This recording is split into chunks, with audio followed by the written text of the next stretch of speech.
Now, how do we actually do credible projects?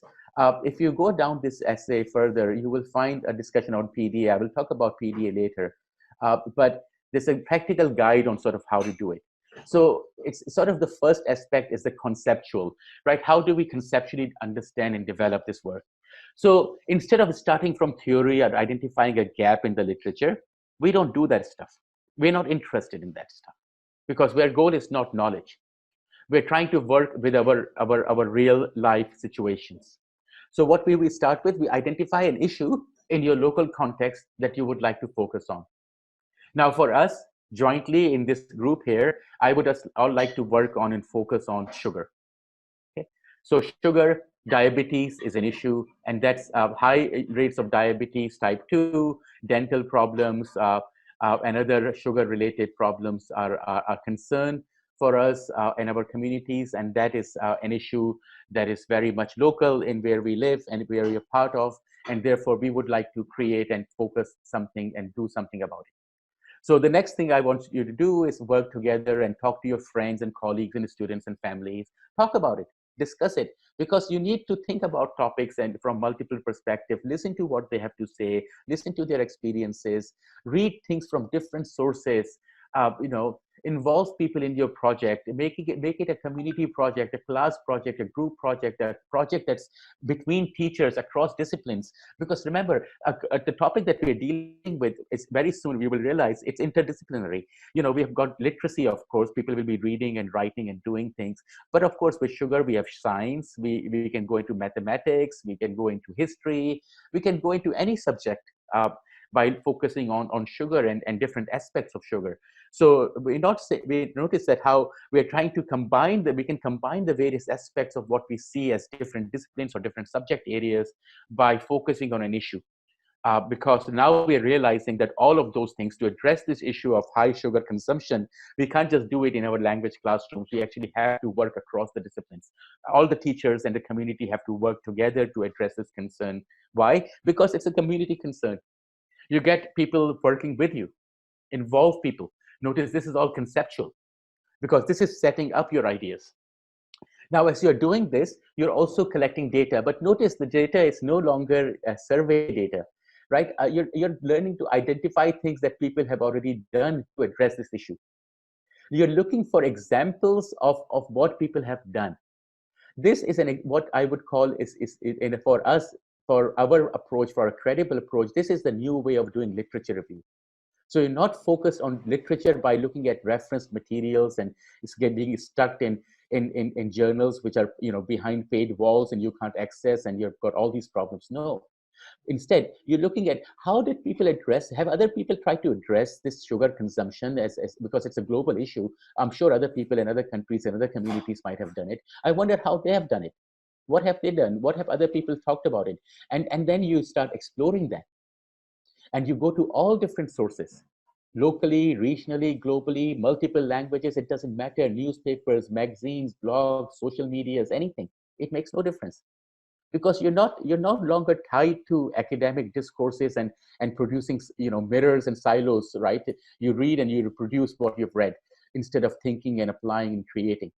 So notice what we are doing is trying to move away from the traditional approach into a credible approach where we're trying to address concerns that people in our communities have.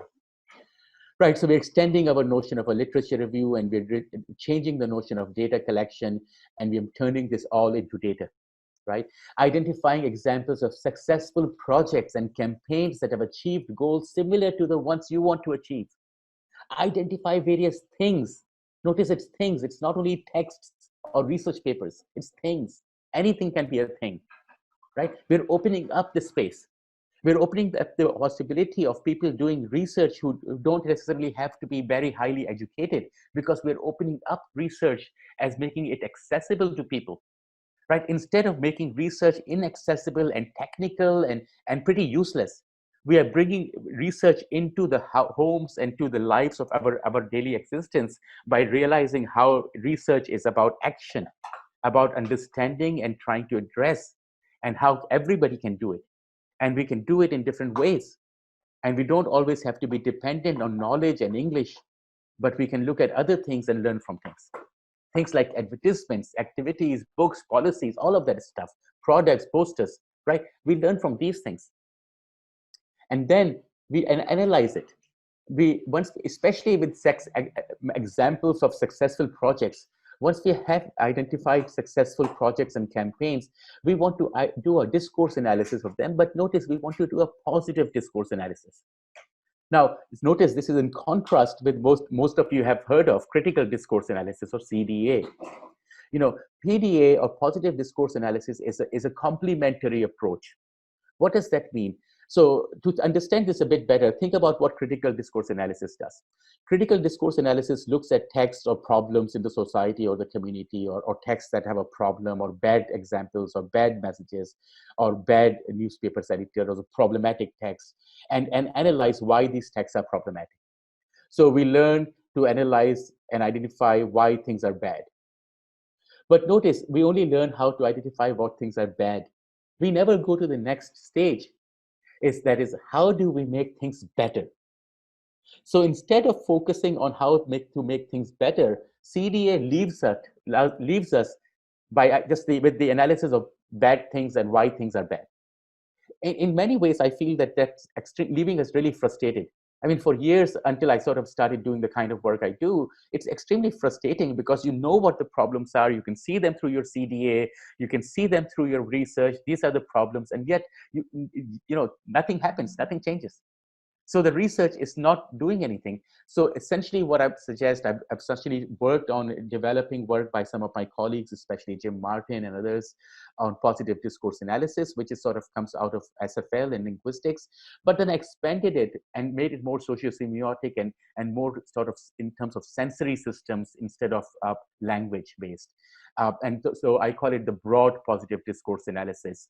So positive discourse analysis can be broad or narrow. Narrow I call more linguistic sort of positive discourse analysis, and broad positive discourse analysis takes a much more socio-semiotic approach, which means we take the 5 sensory systems as the way to enter into understanding what things happen. And there is a particular form that we use to do this, and I'll share this form with you. And also because this form we use both for analyzing things, and then we can inverse the form, and then we can use the inversed form for designing things. So it's a multi-purpose form, and I'll explain this to you in a second. Then we are doing, after that we have done and analyzed things. So we look at the good examples. So instead of looking at bad examples, we look at good examples, because we want to learn how good things work, and we want to apply that to our own design. And so therefore, once we have done the analysis, we use that analysis to design our material. Notice our goal in the is no longer discussion. We are relating our findings to other theory and extending theory, but rather we are applying our analysis to creating things, to doing things. So our goal is to do things. So notice here, of course, in doing things, we're still reading, we're still learning, we're still collecting data, we're still analyzing, we're still coding, we're doing all that stuff. But our goal is not a documentation of our findings, of our analysis of data, but our goal is to actually design and implement the project. And the theoretical work that we do is a stepping stone. So the theory we do is a stepping stone towards the action. So the credible approach is action. It takes you into action, because it is based in practice, in the material, in the here and now. Okay. And so you have to design your material based on your analysis. And then you actually implement your project. And through the whole process, document what you're doing. And once you've done this, share your project.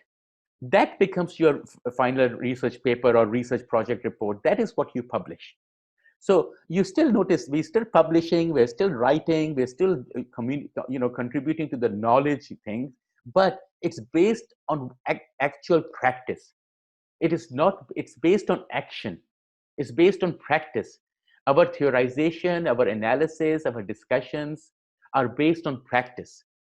They are not based just on thinking and talking and discourse. It's not just based on purely sociosemiotics and purely non-material. No, it is based on material action, which of course is interlinked with and thought about and discussed and referenced in relation to the knowledge structures, because knowledge is the resource, right? Knowledge is a resource we used in order to achieve a goal. And imagine if we all sort of do this project, right? We are going to create so many projects. We're going to have so many students and people create this anti-sugar campaign material. It will go out to hundreds and thousands of people. And perhaps if we keep doing it, repeating it, updating it, keep doing it again and again with this different groups of students over the years, then perhaps even though our governments and are not doing anything, our health ministry is not doing anything, we as teachers, language teachers, working collaboratively with other teachers can do something and should do something, because it is our responsibility. Our responsibility as a teacher is not to just give them literacy so that our students become slaves to own,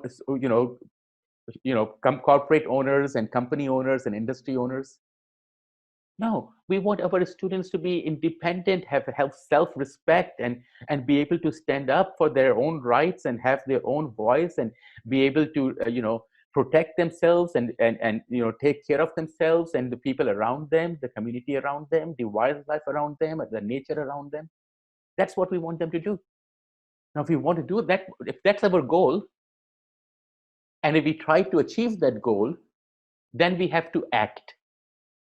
It's not about writing papers in theory. It's not about talking about things and just talking and talking and talking and based our talking on other talks and other talks.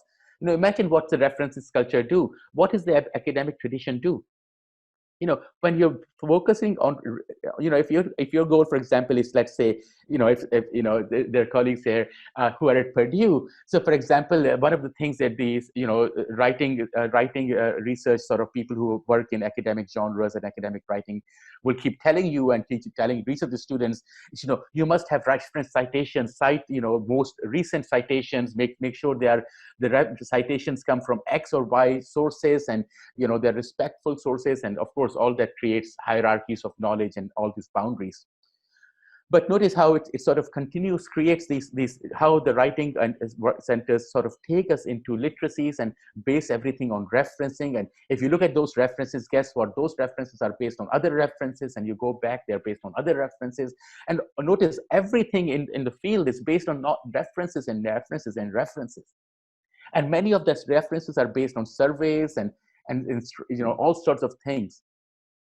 But very infrequently, it's very rare that you will find things that are based on actual observation. An observation and an analysis of the observation or a set of actions. That's very rare in the literature. And that's a problem. Why? Because if we don't have models of action, if we don't have models of good practices, then how do we create good practices? So that's why in our education, we also want to engage our students to look for good examples, good models, get them to do things, make things. So they learn to do, they learn to act. And by learning to act, they become independent, have developed the ability to take action, instead of becoming dependent on other people, which is unfortunately what our educational systems do at the moment. That's why our educational states, our economic state is in the way it is, because our economies are dependent. And in many parts of the world, for example, in Philippines, Bangladesh, Pakistan, take any of these countries, a very large part of our economy is based on remittances, people sending money from abroad. Now, with what's happening with COVID-19, that those incomes are going to decrease. So even things are going to get even worse from what they were, because that income that our countries were dependent on are no longer coming in or in the same proportion. So the economies are going to struggle even more. And notice how our education is not helping our students and our citizens to become independent. Instead, it's taking them more into dependency. So that's where we are breaking it up and trying to move them away using the credible approach. Now, the PDA is a little form, and it sort of starts off by saying, notice it starts with saying analyzing things, right? I'll just make this a bit bigger. So notice it's a thing. So a thing can be anything. It doesn't have to be a text. And you describe the thing. And then what is the thing? Why is this thing used? What is the goal of the thing? Who created it? Sort of a bit of the background, so get a sense of what that thing is and when, where did you find it? Where was it created? All that stuff. And then, why do you think that this is a successful thing? Why do you think it's a successful example? So thinking about it, things in terms of why are things good? Also, sorry, yeah, why are things good? And then thinking about how is a thing using different sensory systems if it does. So, for example, is it using sight? For example, sight can include many things. Text or written language is one example, but it can use other things like visual images, films, other things. Sound is the same thing. You can, yes, use human language, but you can use other kinds of sounds, right? In certain contexts, if you are in the present, you can use a smell, touch, and taste. But in other contexts, you can use references to them. So, for example, I can create an artwork where I can put let's say, one of the things I really like, Mona and I love are fuska in Bangladesh. So we make a plate of fuska, and it's very colorful, and we have this nice aroma sort of coming out of it, just like through the images by like looking at how we create the image. And you can look at it, and if especially for me, just thinking of it is making me like want to have some fuska. So you can create that sort of image through using image, or you can write about it, or you can speak about it. So you can use sound or sight as reference points into smell, touch, and taste. Remember why? Because sight and sound is group A. It allows you to move away from here and now, and therefore it allows you to manipulate and work through all the other sensory systems. And that's why education primarily works through sight and sound. And notice how through sight, especially through textbooks, our knowledges are constrained and our literacies are constrained. And through that, our ways of engaging with the world, our knowledge, our ways of making knowledge are all sort of constrained. So through education, all of that is happening at the moment.